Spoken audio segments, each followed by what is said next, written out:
የአውሮፓ ቻምፒየንስ ሊግ የመጀመሪያ ዙር መጠናቀቃቸውን ተከትለው ዛሬ የዩሮፓ ሊግ እንዲሁም ደግሞ የኮንፈረንስ ሊግ የጥሎ ማለፍ ጨዋታዎች የሚደረጉ ይሆናል። በሩብ ፍጻሜው በዩሮፓ ሊግ እንዲሁም ደግሞ በኮንፈረንስ ሊጉ አራት ያክል ጨዋታዎች ያደርጋሉ። በዚህም ማንቸስተር ዩናይትድ ከሜዳ ውጪ የሚጫወት ይሆናል። ቼልሲ እንዲሁም ደግሞ ቶተናም ጨዋታቸውን የሚያደርጉም ነው የሚሆኑት። ቼልሲ በኮንፈረንስ ሊጉ ነው ጨዋታውን የሚያደርገው። ቅድሚያ የዩሮፓ ሊግ ጨዋታዎችን እንመልከት። ምሽት 1:45 ላይ የሚጀምር ጨዋታ አለ። ቦዶ ግሊመንት ከላዚዮ ጋር የሚያደርጉት ጨዋታ ነው። በቦዶ ግሊመንት የሚደረግ ጨዋታ ነው። ይህ ጨዋታ እነዚህ ሁለቱ ክለቦች ከዚህ በፊት በታሪካቸው ተገናኝተው አያውቁም። ለመጀመሪያ ጊዜ ነው ይህን ጨዋታ የሚያደርጉት። የመጀመሪያ ዙር ጨዋታቸውን እንግዲህ በቦዶ ግሊመንት ሜዳ የሚደረግም ይሆናል። ላዚዮ ከሜዳቸው ውጪ ነው ከጣሊያን ተጉዘው የሚያደርጉትን ጨዋታ። ቦዶ ግሊመንት ካለፉት 5 ጨዋታዎች 4 ተከታታይ ጨዋታዎችን እያሸነፉ ሲሆን አንድ ጨዋታ መሸነፍ ችሏል። እሱም የመጨረሻ የዩሮፓ ሊግ ጨዋታቸውን ነበር መሸነፍ የቻሉት በኦሎምፒያኮስ።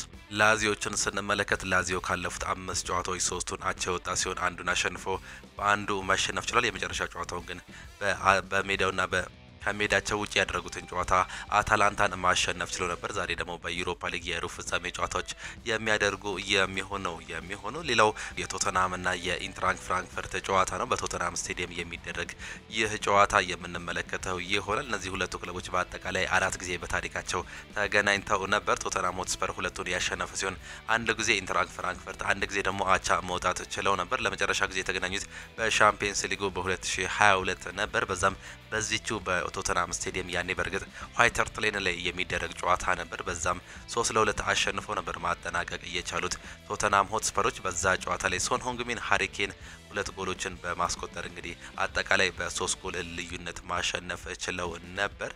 የዛን አመት የደርሶ መልስ ጨዋታን በአጠቃላይ 3-2 ነበር ማሸነፍ የቻሉት። ከሜዳቸው ውጪ በተደረገ ጨዋታ በኢንትራንክ ፍራንክፈርት በጀርመን በተደረገ ጨዋታ 0-0 በሆነ አቻ ውጤት ነበር ማጠናቀቅ የቻሉት። ከዛ በፊት ለመጨረሻ ጊዜ የተገናኙት በ1982 ነበር። በዛም ጨዋታ አንዱን ኢንትራንክ ፍራንክፈርት አንዱን ደግሞ ቶተናም ሆትስፐር ማሸነፍ ችሎ ነበር። ነገር ግን በድምር ውጤት አጠቃላይ ቶተናም ነበር ያኔም በቻምፒየንስ ሊጉ ማለፍ የቻለው። ያኔ ዊነርስ ካፕ ነበር የሚባለው ይህ የቻምፒየንስ ሊግ ውድድር። ያኔም እንግዲህ በሁለቱም ዙር አግኝቶት በሁለቱም ዙር ቶተናም ሆትስፐር አሸንፈው ማለፍ ችሎ ነበር። ዛሬ ደግሞ በዩሮፓ ሊጉ ሌላኛውን ጨዋታ የሚያደርጉ ይሆናል። አሰልጣኝ አንጌ ፖስተኮግሉ የመጨረሻ እድላቸው ይህ የዩሮፓ ሊግ ይመስላል። በእንግሊዝ ፕሪሚየር ሊግ 13ኛ ደረጃ ላይ መቀመጥ ችሏል። ነገር ግን በአሁኑ ሰዓት ላይ የመባረር ጋሬጣም ተጥሎባቸዋል። በተለይም የበርንማውዙ አሰልጣኝ አንዲ ኢራኦላ ወደ ቶተናም የመምጣት እድላቸው ሊሰፋ እንደሚችል ነው እየተገለጸ የሚገኘው። የቶተናም ሆትስፐር ዳይሬክተር የሆኑት እንግዲህ አንጌ ፖስተኮግሉ ሊያባረሯቸው ይችላሉ። የመጨረሻ እድላቸው የሚሆነው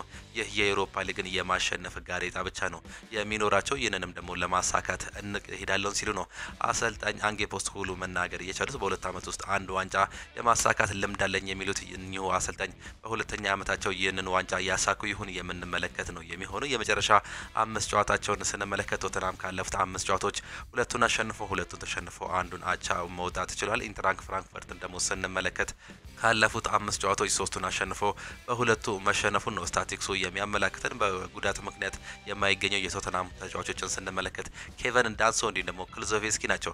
በዚህ ጨዋታ ላይ እንደማይገኘው አሰልጣኝ አንጌ ፖስተኮግሉ ማረጋገጥ እየቻሉት። ሌሎቹ ግን እነ ቪካሪዮ ፔድሮ ፖሮ፣ ክሪስቲያኖ ሮሜሮ የመሳሰሉ ተጫዋቾች የሚኖሩም ይሆናል። እነ ሚኪ ቫንደቢን ስፔንስ የተመሳሰሉ ተጫዋቾች እነ ቤንታንኩርም በጨዋታው ላይ የሚገኘው መሆኑ ነው የተገለጸው። እነ ሶን ሆንግሚን ብቁ መሆናቸውን አሰልጣኙ ማረጋገጥም ችለዋል። ዛሬ ምሽት 4 ሰዓት ላይ የሚደረግም ይህ ጨዋታ የሚጀምር ነው የሚሆነው። ሌላኛው 4 ሰዓት ላይ የሚጀምረው ጨዋታ የኦሎምፒክ ሊዮን እንዲሁም ደግሞ የማንቸስተር ዩናይትድ ጨዋታ ነው። በፈረንሳይ የሚደረግ ጨዋታ ነው። ይህ ጨዋታ ማንቸስተር ዩናይትድ ከሜዳቸው ውጪ የሚያደርጉት ተጠባቂ ጨዋታ ነው። አሰልጣኝ ፓውሎ ፎንሴካ ከአሰልጣኝ ሩበን አሞሪም የሚያገናኘውን ይህን ጨዋታ ምሽት 4 ሰዓት ላይ በሚጀምረው ጨዋታ የምንመለከት ይሆናል። እነዚህ ሁለቱ ክለቦች በተገናኙበት ጊዜ 5 ጊዜ በታሪካቸው መገናኘት ችሏል። 2ቱን አቻ የወጡ ሲሆን 3ቱን ደግሞ ማንቸስተር ዩናይትድ ማሸነፍ ችሏል። ለመጨረሻ ጊዜ በ2023 ነው በፍሬንድሊ ወይም ደግሞ በወዳጅነት ጨዋታ መገናኘት የቻሉት በክረምት። ያኔ ማንቸስተር ዩናይትድ 1-0 በሆነ ጠባብ ውጤት አሸንፈውም ነበር። ብቸኛውን ጎል ቫንደቤክ ነበር ማስቆጠር የቻለው። ከዛ በፊት በተገናኙበት ጊዜ በቻምፒየንስ ሊግ መገናኘት ችሎ ነበር። በ2008 ያኔም ማንቸስተር ዩናይትድ በሜዳውና በደጋፊዎች ፊት 1-0 በሆነ ውጤት ማሸነፍ ችሎ ነበር። ከሜዳቸው ውጪ በዚህው ስቴዲየም በተደረገ ጨዋታ ደግሞ አንዳቻ ነበር ማጠናቀቅ የቻሉት። ከዛ በፊት በ2004ም ተገናኝተው ነበር። በ2008 በተደረገ ጨዋታ ካርሎስ ቴቬዝ ከሜዳቸው ውጪ የነበረውን ጨዋታ ማስቆጠር ችሎ ነበር። ያቻነቷን ጎል ለኦሎምፒክ ሊዮን ካሪም ቤንዜማ ነበር ማስቆጠር የቻለው። ወደ ሪያል ማድሪድ ከመሄዱ በፊት በኦሎምፒክ ሊዮን የሚጫወተው የነበረው ካሪም ቤንዜማ የመጀመሪያውን ጎል ማስቆጠር ችሎ ነበር። ከዛ በኋላ ካርሎስ ቴቬዝ ነበር ለማንቸስተር ዩናይትድ ያቻነቷን ጎል ማስቆጠር የቻለው። ነገር ግን በሜዳቸውና በደጋፊዎች ፊት በኦልትራፎርድ በነበረ ጨዋታ ክርስቲያኖ ሮናልዶ ባስቆጠራት ብቸኛ ጎል 1-0 በማሸነፍ በአጠቃላይ 2-1 በማሸነፍ ወደ ቀጣዩ ዙር ማለፍ ችሎ ነበር። በ2004 በተደረገ ጨዋታ በአጠቃላይ 4-3 በሆነ ውጤት በማሸነፍ ማንቸስተር ዩናይትድ ወደ ቀጣዩ ዙር ማለፉን ተመልክተን ነበር። ያኔም በቻምፒየንስ ሊጉ ነበር መገናኘት የቻሉት። ዛሬ ደግሞ በዩሮፓ ሊጉ እነዚህ ሁለቱ ክለቦች የሚገናኙም ይሆናል። የመጨረሻ 5 ተከታታይ ጨዋታዎችን ስንመለከት ኦሎምፒክ ሊዮን የመጨረሻ 5 ጨዋታውን ስንመለከት 4ቱን አሸንፈው አንዱን የተሸነፈበት ስታቲክስ ሲያመላክተን ማንቸስተር ዩናይትድ ካለፉት 5 ጨዋታዎች 2ቱን አቻ ሲወጣ 2ቱን አሸንፈው በአንዱ መሸነፍ ችሏል። የተሸነፈውን ውጤት በእንግሊዝ ፕሪሚየር ሊግ በኖቲንጋም ፎረስት ከሜዳቸው ውጪ በሲቲ ግራውንድ በተደረገ ጨዋታ ነበር። በዚህ ጨዋታ ላይ የማይገኙ የማንቸስተር ዩናይትድ በርካታ ተጫዋቾች እንዳሉ አሰልጣኝ ሩበን አሞሪም መናገር ችሏል። ጆኒ ኤቫንስ፣ ቶም ሂተን፣ ማቲያስ ደሊት፣ ሊሳንድሮ ማርቲኔዝ፣ አማድ ዲያሎ፣ ኮቢ ማይኖ እንዲሁም ደግሞ አይደን ሄቨን እንደማይገኙ ተናግሯል። በእርግጥ በዚህ ጨዋታ ላይ የመገኘት እድሉ የሚሰፋው ኮቢ ማይኖ ብቻ ነው። የማቲያስ ጉዳይ እስካሁን ድረስ አለየለትም። ያለፈውንም ጨዋታ እንዳልተጫወተ መመልከት ችለን ነበር። ዛሬም እንግዲህ የመጫወት ያለመጫወት እድሉን መጨረሻ ላይ የምንወስን ይሆናል ሲሉ ነው አሰልጣኝ ሩበን አሞሪም መናገር የቻሉት። አብረው የተጓዙ አልመሰለም። እስካሁን ድረስ በፓፓራዚዎችም ያልታየው ማቲያስ ደሊት የመጫወትና ያለመጫወት እድሉ እስካሁን ድረስ ሊረጋገጥም አልቻለም። ከሜዳቸው ውጪ የሚያደርጉትን ጨዋታ አሰልጣኝ ሩበን አሞሪም ይህንን ነገር በማሳካት ወደ ቻምፒየንስ ሊጉ ለማለፍ የምናደርገው የመጨረሻ ጥረታችን ነው ሲሉ ነው መናገር የቻሉት። በእንግሊዝ ፕሪሚየር ሊግ 14ኛ ደረጃ ላይ መቀመጣቸውን ነው መመልከት እየቻሉ። 7ቱንም ጨዋታ እንኳን ቢሸነፉ ቶፕ 5 ውስጥ መግባት አይችሉም። በእርግጥ በዚህ ዓመት እንግዲህ እንግሊዝ ፕሪሚየር ሊግ 5 የአውሮፓ ቻምፒየንስ ሊግ ቲሞችን ነው ማቀላቀል ወይም ደግሞ ማሳተፍ የሚችለው። ይህንንም በትላንትናው ዕለት ማረጋገጥ ችለው ነበር አርሰናል ሪያል ማድሪድ ባሸነፈበት ጨዋታ ላይ። ነገር ግን ማንቸስተር ዩናይትድ የቱንም ያህል ጨዋታ ቢያሸንፍ የቀሩትን 7ቱንም ጨዋታዎች ቢያሸንፍ ይህንን ነገር ማሳካት አይችልም። አንድ የመጨረሻ እድል የሚኖረው የዩሮፓ ሊጉን በማሸነፍ ወደ ቻምፒየንስ ሊጉ ማለፍ ነው። ይህንንም ነገር ለማድረግ እንግዲህ ካሁኑ ቆርጠን እንነሳለን ሲሉ አሰልጣኝ ሩበን አሞሪም መናገርም ችሏል። ዲያጎ ዳሎም ከትላንት በስቲያ በተነገረው ወይም ደግሞ ባነጋገረው ነገሮች መካከል ማንቸስተር ዩናይትድ በየአመቱ ዋንጫ ማሸነፍ ያለበት ክለብ ነው። ሲያሸንፍም ደግሞ ትናንሽ ዋንጫዎችን ብቻ ሳይሆን ሜጀር ሊጎችን ብቻ ማሸነፍ ያለበት ክለብ ነው። በእነዚህም እንደ ዩሮፓ ሊግ፣ ቻምፒየንስ ሊግ እና ፕሪሚየር ሊግ ያሉ ዋንጫዎችን ማሸነፍ ያለበት ክለብ ነው። ይህም ለእኛ እጅግ በጣም ትልቅ ጫና እንዳለው እናውቃለን። በዚህ አመት ደግሞ ያለን ብቸኛው አማራጭ ዩሮፓ ሊጉን ብቻ ማሸነፍ ነው። ይህንንም ነበር ለማሳካት ደግሞ ከክለቦቻችን ደጋፊዎች ጋር የምናደርገው ይሆናል ሲሉ ነው መናገር እየቻለው። ሌሎችም ተጫዋቾች በዚህ ዋንጫ ላይ ቆርጠው እንደተነሱ መናገር ችሏል። ከዚህ በፊት አንድሬ ኦናናም እንደዚሁ በማለት ተናግሯል። በአሁኑ ሰዓት ላይ ያለን የመጨረሻ ምርጫ ዩሮፓ ሊጉ ነው ሲል መናገር እየቻለው። ካፒቴኑ ብሩኖ ፈርናንዴዝም ይህንን ዋንጫ ለደጋፊዎቻችን ለማምጣት እንፈልጋለን ሲል መናገሩን ተመልክተንም ነበር። ዛሬ እንግዲህ ከሜዳቸው ውጪ የሚያደርጉትም ጨዋታ ይጠበቃል። ከጨዋታው በፊት እንግዲህ በርካታ መረጃዎች ወጥተው ነበር። በተለይም የማንቸስተር ዩናይትድ ደጋፊዎች በፈረንሳይ በከተማው ላይ እንዳይንቀሳቀሱ እንደታገዱም ተመልክተን ወይም ደግሞ መረጃዎችን አጋርተናቸው ነበር በትላንትናው ዕለት። ይህም ምክንያት የሆነው የማንቸስተር ዩናይትድ ደጋፊዎች ብጥብጥ ውስጥ እንዳይገቡና እንዳያስቸግሩ በሚል በፈረንሳይ በከተማዋ ፖሊሶች እንግዲህ ወደ ጥግ ወይም ደግሞ ከከተማ አርቀው እንዲቀመጡ ነው የተደረገው። ከዛም ይህንን ጨዋታ የሚያደርጉበትን አንድ ትኬት መቁረጫ ተዘጋጅቶላቸዋል። ከዛም በኋላ በጨዋታው ጊዜ ወይም ደግሞ ጨዋታው በሚደረግበት ሰዓት አካባቢ ላይ በባስ በተመደቡ ባሶች ብቻ እንዲንቀሳቀሱ ያ ካልሆነ ግን በፖሊስ ጣቢያዎች የመግባት እንዲሁም ደግሞ የማደር እድላቸው ሰፊ እንደሆነ መረጃዎች እየወጡም ይገኛሉ። ማንቸስተር ዩናይትዶች ይህንን ነገር እያወገዙ ይገኛሉ በኦፊሻል ፔጃቸው፣ እንዲሁም ደግሞ ጥያቄ እያደረጉም ይገኛሉ። ነገር ግን ይህን ጨዋታ ለማሸነፍ አሰልጣኙ እንዲሁም ደግሞ ማንቸስተር ዩናይትድ ደጋፊዎች ይህንን ነገር ለማሸነፍ እንደሚሰሩ ተናግሯል። ተጫዋቾቹም ብቁ ነን ሲሉ ነው መናገር የቻሉት። በኦሎምፒክ ሊዮን በኩል ተጠባቂ ተጫዋቾች ጉዳት ላይ መሆናቸው ነው የተገለጸው። የነ ፎፋናና ኑማ በጉዳት ምክንያት እነዚህ ሁለቱ ተጫዋቾች የማይገኙም ይሆናሉ። ለዚህም ለማንቸስተር ዩናይትድ እንደ ጥሩ አጋጣሚ ነው እየተወሰደ የሚገኘው። እነዚህ ሁለቱ ወሳኝ የኦሎምፒክ ሊዮን የአጥቂ ስፍራ ተጫዋቾች በዛሬው ጨዋታ ላይ የማይገኙም ይሆናል። ለማንቸስተር ዩናይትድ የተከላካይ ስፍራ የሆነው ሉክ ሾው መመለሱ እጅግ በጣም አስደሳች መሆኑ ነው መረጃዎች የሚወጡት። የኮቢ ማይኖ ጉዳይ ምንም እንኳን አጠራጣሪ ቢሆን የዛሬው ጨዋታ ላይ የመሰለፍ እድል ይኖረዋል። የሜሰን ማውንት የመሰለፍ እድልም በዛሬው ጨዋታ ላይ የመኖሩ እድል ሰፊም ሊሆን እንደሚችል ነው እየተዘገበ የሚገኘው። ይህ ተጫዋች በበርካታ ጊዜ ጉዳት ላይ የሚገኝ ቢሆንም ያለፉትን ተከታታይ ሁለት ጨዋታዎች ላይ ተቀይሮ መግባትም ችሎ ነበር። በዚህም የዛሬው ጨዋታ ላይ ምናልባት በቋሚ አሰላለፍ ውስጥ አሰልጣኝ ሩበን አሞሪም ሊያስገቡትም ይችላሉ። ወሳኙን የማሸነፍ እድልን ከሜዳቸው ውጪ አረጋግጠው ለመመለስ እንዲሁም ደግሞ በኦልትራፎርድ በሚደረገው ጨዋታ ላይ ራሳቸውን አዘጋጅተው ለማሸነፍ እንደሚጥሩ ነው ሁሉም እየተናገሩም የሚገኙት። ሌላኛው ጨዋታ በተመሳሳይ 4 ሰዓት የሚደረገው የሬንጀርስና የአትሌቲክ ቢልባኦ ጨዋታ ነው። ሬንጀርስ በሜዳቸውና በደጋፊዎች ፊት ነው የስፔኑን ክለብ አትሌቲክ ቢልባኦን የሚያስተናግዱት። እነዚህ ሁለቱ ክለቦች በአጠቃላይ 3 ጊዜ በታሪካቸው የተገናኙ ሲሆን በ1974 ነው ለመጨረሻ ጊዜ መገናኘት የቻሉት። በአትሌቲክ ስቴዲየም በተደረገ ጨዋታ ሬንጀርስ 1-0 ማሸነፍ ችሎ ነበር። አትሌቲክ ቢልባኦ ደግሞ አንዴ ከዛ በፊት በ1969 ማሸነፍ ችሎ ነበር። በተመሳሳይ በ1969 በተደረገ ጨዋታ አትሌቲክ ቢልባኦ ተሸንፎም ነበር። በአጠቃላይ በሶስቱ ጨዋታዎች ሁለቱን ሬንጀርስ ያሸነፈ ሲሆን አንዱን ደግሞ አትሌቲክ ቢልባኦ ነው ማሸነፍ የቻለው። ዛሬ በሬንጀርስ ስቴዲየም የሚደረግም ይህ ጨዋታ የሚጠበቅም ነው የሚሆነው። ከዚህ በፊት በተደረገ ተከታታይ 5 ጨዋታዎች ሬንጀርሶች ካለፉት 5 ጨዋታዎች 3ቱን ሲያሸንፉ በሁለቱ ተሸንፈዋል። አትሌቲክ ቢልባኦችን ስንመለከት ደግሞ 3ቱን አቻ የወጡ ሲሆን በሁለቱ ማሸነፋቸው ነው ስታቲክሳቸው የሚያመላክተን። ይህም ጨዋታ ምሽት 4 ሰዓት ላይ የሚጀምር ጨዋታ ነው። ሌላኛው በኮንፈረንስ ሊግ ተጠባቂ 4 ጨዋታዎች ይደረጋሉ። እኛ የምንመለከተው የሊጋ ዋርዛዋንና የቼልሲን ጨዋታ ነው። ምሽት 1 ሰዓት ከ45 የሚጀምር ጨዋታ ነው። ይህ ጨዋታ ቼልሲ ከሜዳቸው ውጪ የሚያደርጉት ጨዋታ ነው። እስካሁን ድረስ 100% የማሸነፍ ግስጋሴ ላይ እየዘው ነው መቀመጥ እየቻሉት።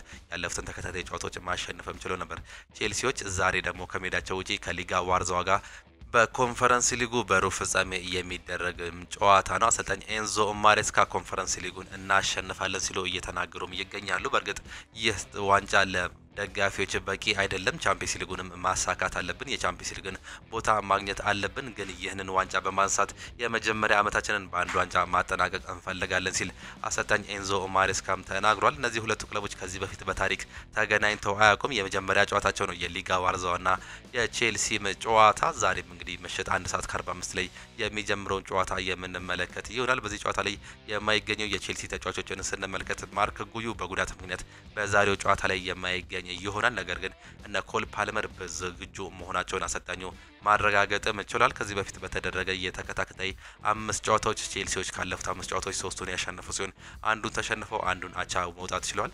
የሊጋ ዋርዛውን ስታቲክስ ደግሞ ስንመለከት ካለፉት 5 ጨዋታዎች በተመሳሳይ 3ቱን አሸንፈው አንዱን አቻ ወጥተው አንዱን መሸነፍ ችሏል። ሊጋ ዋርዛዋ ምንም እንኳን ከቼልሲ ጋር ያላቸው ታሪክ እጅግ በጣም የተራራቀ ነው። ቼልሲ በአውሮፓ ቻምፒየንስ ሊግ ሁላ ያሸነፈ ክለብ እንደሆነ ይታወቃል። በዚህም አመት ጥሩ ደረጃ ላይ ይገኛል። በአሁኑ ሰዓት ላይ 4ኛ ደረጃ ላይ ነው በአውሮፓ በእንግሊዝ ፕሪሚየር ሊግ መቀመጥም እየቻለው። በደጋፊዎች እንግዲህ 31800 ደጋፊዎች በሚይዘው በትንሹ ስቴዲየም የዛሬውን ጨዋታ የምንመለከት ይሆናል። አሰልጣኝ ኤንዞ ማሬስካም ይህንን ጨዋታ በማሸነፍ ወደ ስታንፎርድ ብሪጅ እንመለሳለን፣ የስታንፎርድ ብሪጅን ጨዋታ ደግሞ ቀለል አድርገን እንጫወታለን ሲሉ ነው መናገር እየቻሉት። ሌሎችም ጨዋታዎች አሉ። ራፒድ ቬራ ከሜዳቸው ውጪ የሚጫወቱ ሲሆን ሪያል ቤቲስ በሜዳቸውና በደጋፊዎች ፊት የሚያደርጉትም ጨዋታ ይጠበቃል። ፊዮረንቲና ከሴልጅ ጋር ከሜዳቸው ውጪ የሚያደርጉትም ሌላኛው የኮንፈረንስ ሊግ ተጠባቂ ጨዋታዎች ናቸው። በእነዚህ ላይ ሀሳብ አስተያየታችሁን ኮሜንት ቦክስ ላይ ልታጋሩን ትችላላችሁ። በተለይም የማንቸስተር ዩናይትድ እና የቼልሲን ጨዋታ ግምታችሁን ኮሜንት ቦክስ ላይ ልታጋሩ እንችላላችሁ። ምሽት 4 ሰዓት ከ45 እንዲሁም ምሽት 1 ሰዓት ከ45 ላይ የሚጀምር ጨዋታ ነው። ማንቸስተር ዩናይትድ ከሜዳቸው ውጪ ሲጫወቱ፣ ቼልሲዎች በተመሳሳይ ከሜዳቸው ውጪ 1 ሰዓት ከ45 ላይ የሚጫወቱም ይሆናል። ግምታችሁን ኮሜንት ቦክስ ላይ አስቀምጡልን። ኦሎምፒክ ሊዮን ትኬቶችን ሸጦ አጠናቋል። የፈረንሳዩ ክለብ ኦሎምፒክ ሊዮን ዛሬ ከማንቸስተር ዩናይትድ ጋር በሚያደርገው ጨዋታ የስቴዲየም መግቢያ ትኬት ተሸጠው መጠናቀቃቸውን ገልጿል። በዛሬ ምሽት በግሩፓማ ስቴዲየም 58000 የሚጠጉ ደጋፊዎች ይገኛሉ ተብሎ እንደሚጠበቅ የተገለጸ ሲሆን ይህንንም ተከትሎ ግሩፓማ ስቴዲየም በጨዋታው በርካታ ተመልካቾችን በማስተናገድ አዲስ ሪከርድ እንደሚያስመዘግብ ነው የተገለጸው። ይህንንም ተከትሎ ግሩፓማ ስቴዲየም በጨዋታው በርካታ ተጫዋቾችን በርካታ ደጋፊዎችን በዛሬው ዕለት እንደሚያስተናግድ የተገለጸ ሲሆን ኦሎምፒክ ሊዮን ከማንቸስተር ዩናይትድ ጋር የሚያደርጉት የዩሮፓ ሊግ ጨዋታ ዛሬ ምሽት 4 ሰዓት ላይም የሚካሄድ ይሆናል። ኒማንያ ማቲች አንድሬ ኦናና በማንቸስተር ዩናይትድ ታሪክ ደካማው ግብ ጠባቂ ነው ሲል ትላንትና መናገር ችሏል። አንድሬ ኦናና ደግሞ ዩናይትድ ከሊዮን በጣም ይሻላል ሲል ነው መመለስ እየቻለው። የኦሎምፒክ ሊዮን አማካይ ኒማንያ ማቲች አንድሬ ኦናና በማንቸስተር ዩናይትድ ታሪክ የታየ ደካማው ግብ ጠባቂ ነው ሲል ገልጾታል። አንድሬ ኦናና በቅርቡ ስለሰጠው አስተያየት የተጠየቀው ኒማንያ ማቲች እኔ ሰዎችን አከብራለሁ፣ ነገር ግን በማንቸስተር ዩናይትድ ታሪክ ደካማው ግብ ጠባቂ ስትሆን የምትናገረውን መጠንቀቅ አለበት ሲል ነው የተናገረው። አክሎም ፒተር ሽማይክል ቫንደርሳር ወይም ደግሞ ዴቪድ ዴሂያ ይህንን ቢናገሩ እቀበላለሁ፣ ነገር ግን ደካማው ግብ ጠባቂ ኦናና ነው የተናገረው ሲል ኒማንያ ማቲች በትላንትናው ፕሬስ ኮንፈረንስ ላይ ሀሳቡን ሰጥቷል። አንድሬ ኦናና ምን ብሎ ነበር የሚለውን ለማስታወስ ያክል አንድሬ ኦናና ከቀናት በፊት በሰጠው አስተያየት ማንቸስተር ዩናይትድ ከኦሎምፒክ ሊዮን በጣም የተሻለ ሁኔታ ላይ ነው ሲል ተናግሮም ነበር። ይህንንም ተከትሎ ነው ኒማንያ ማቲች ሀሳቡን መስጠት እየቻለው። ሲቀጥልም ኒማንያ ማቲች ዩናይትድ በልቤ ይኖራል፣ ነገር ግን ዛሬ አይሰራም ሲል ነው ሀሳቡን የገለጸው። ለሊዮን የሚጫወተው የቀድሞ የማንቸስተር ዩናይትድ እንዲሁም ደግሞ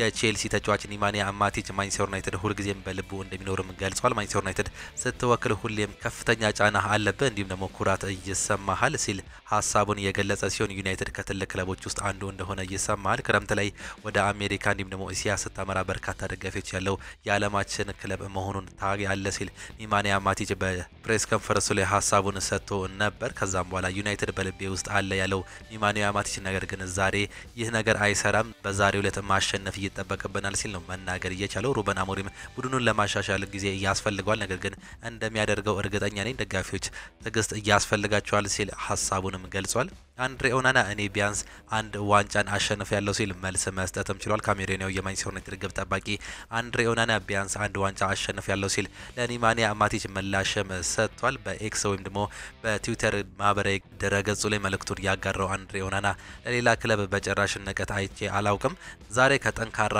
ተጋጣሚ ጋር ከባድ ጨዋታ እንደሚሆነን እናውቃለን ያለው አንድሬ ኦናና ዛሬ ከደጋፊዎች ለማኩራት የምናደርገው ዝግጅት ላይ እናተኮራለን ሲልም ነው ሀሳቡን መስጠት እየቻለው። ጨምሮም እንግዲህ እኔ ቢያንስ ከዓለም ታላቁ ክለብ ጋር አንድ ዋንጫን አሸንፍ ያለው አንዳንድ ይህን ነገር መናገር አይችሉም ሲል መልስ መስጠትም ችሏል። ኢፕስዊች ታውን በቀጣይ ከፕሪሚየር ሊግ የሚወርዱ ከሆነ የ21 ዓመቱን የፊት መስመር ተጫዋች ሊያን ዴላፕ ውል ማፍረሻ ሂሳብ እንደሚወርድ ተገልጿል። ሊያን ዴላፕ አሁን በኮንትራቱ ላይ ያለው ማፍረሻ 40 ሚሊዮን ፓውንድ መሆኑ ሲገለጽ ኢፕስዊች ታውን ከወረደ ወደ 80 ሚሊዮን ፓውንድ ዝቅ እንደሚልም ነው የተገለጸው።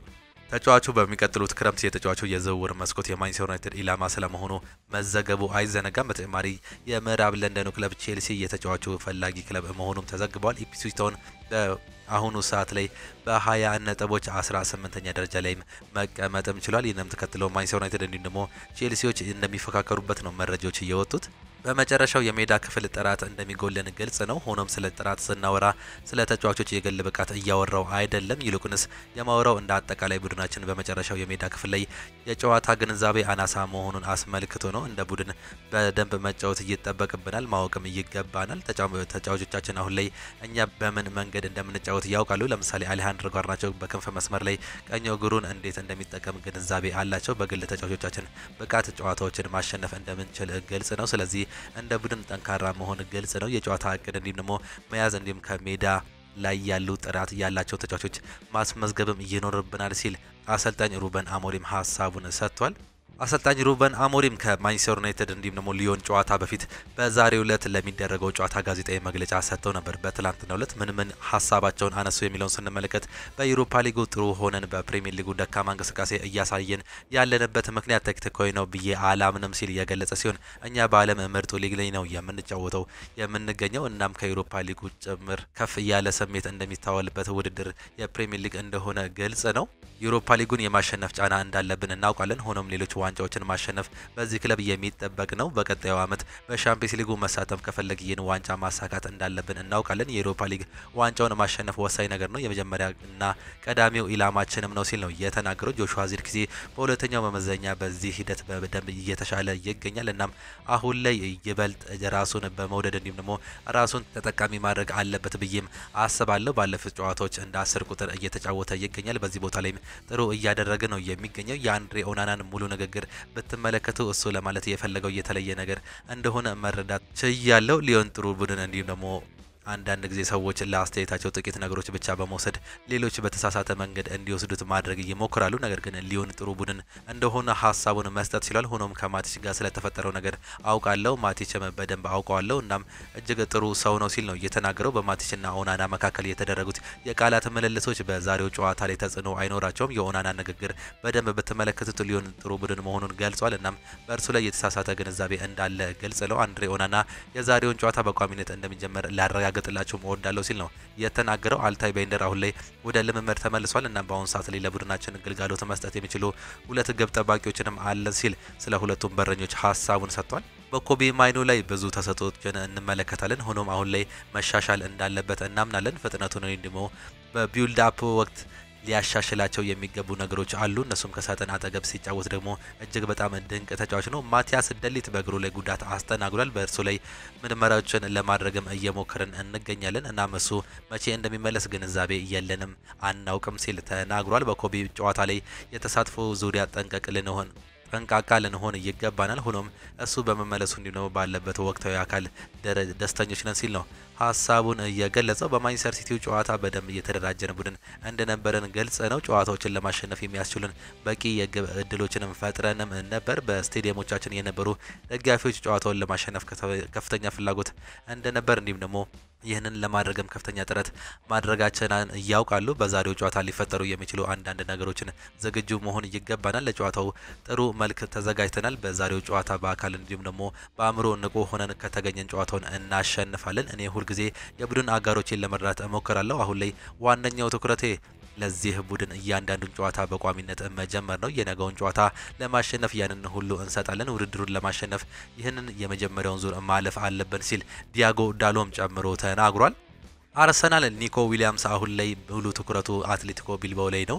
ይህ የውድድር ዓመት ሲጠናቀቅ ግን የወደፊት ህይወቱ ላይ ውሳኔውን እያስተላልፋል። ወኪሎች ከአርሰናል ጋር ግንኙነት አድርገዋል። ቼልሲም ተጫዋቹ ላይ ያለውን ፍላጎት እያውቃሉ። አርሰናል አጥቂ የማስፈረም ጉዳይ አይቀሬ ነው። የክንፍ ተጫዋቹን ያስፈርማሉ። ኒኮ ዊሊያምስ በሚኬል አርቴታ ዘንድ ፐርፌክት ተጫዋች ተደርጎ ይቆጠራል ሲል ፋብሪዚዮ ሮማኖ አረጋግጧል።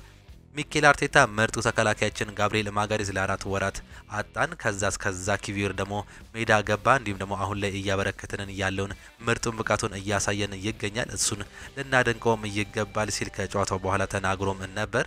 አርሰናል የኢታን ንዋኔሪ እንዲሁም ደግሞ የሉዊስ ስኬሊን ኮንትራት ለማራዘም ንግግር ለማድረግ ማቀዳቸው ተዘግቧል ሲል ሳሚ ሞክቤል አስነብቧል። እንዲሁም ደግሞ መደረግ ካለባቸው የብርታት ዝውውሮች ውስጥ ዋነኛው የሳካ የጋብሪኤል ማጋሌዝ እንዲሁም ደግሞ የዊሊያም ሳሊባ ኮንትራትን ማራዘም ነው የመጀመሪያው ስራቸው። በትላንትናው የሰበር መረጃ አርሰናል ከሚኬል አርቴታ ጋር የሚሰሩት የአሰልጣኞች ቡድን አባላት አዲስ ኮንትራት ለማስፈረም ከስምምነት ላይ ተደርሷል። አዲስ ኮንትራት የተፈራረሙት 5ቱ አሰልጣኞች በአርሰናል ቤት ይቆያሉም ሲል ሳይመንስ ኮሊንስ በትላንትናው ዕለት አስነብቧል።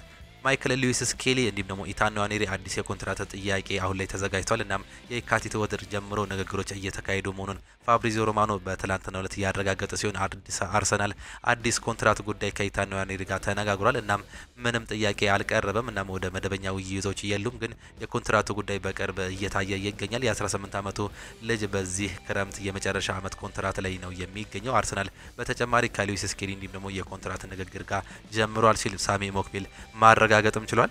ኑኖ ሜንዴስ ስለ ኮል ፓልመር እንዲሁም ደግሞ ኒኮላ ጃክሰን ይናገራሉ። ምናልባት ከውጭ ሆነው ኮል ፓልመር እንዲሁም ደግሞ ኒኮላ ጃክሰን ያልተጫወቱበትን ምክንያት በተሳሳተ መንገድ ተረድተውት ይሆናል። ነገ እንዲጫወቱ ስለምንፈልግ አልነበረም ጨዋታውን በአንድ መንገድ ጀምረን በሌላ መንገድ መጨረስ እንፈልግ የነበረው፣ ይህንንም ሊረዱት ይገባሉ ሲል በትላንትናው ዕለት ተናግሯል።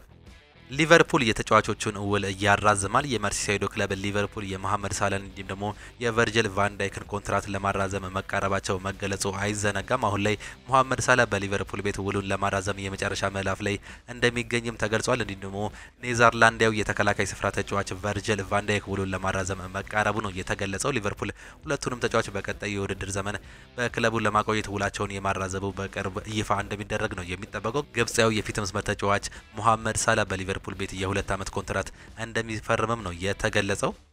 ሪያል ማድሪድ የተጫዋቹን ግልጋሎት አያገኝም። ሪያል ማድሪድ በቀጣይ ሳምንት አጋማሽ ከአርሰናል ጋር በሚያደርገው የሻምፒየንስ ሊግ የመልስ ጨዋታ የፌርላንድ ሜንዲን ግልጋሎት እንደሚያገኝ ተገልጿል። በሌላ በኩል ሎስ ብላንኮቹ ከትላንት በስቲያ ምሽት ጨዋታ ላይ በአዲስ እየተመዘገበ ጉዳት እንደሌላቸው እየተገለጸ ሲሆን፣ በሌላ በኩል ሎስ ብላንኮቹ ከአርሰናል ጋር የሚያደርጉት ጨዋታ ሙሉ የሳንቲያጎ በርናባው ትኬት ሸጠው ማጠናቀቃቸው ነው የተገለጸው። በዚህ ጨዋታ ላይ ምናልባትም ዳኒ ሴባዎስ ተመልሶ የመጫወት እድሉ ሰፊ መሆኑ ነው የተገለጸው።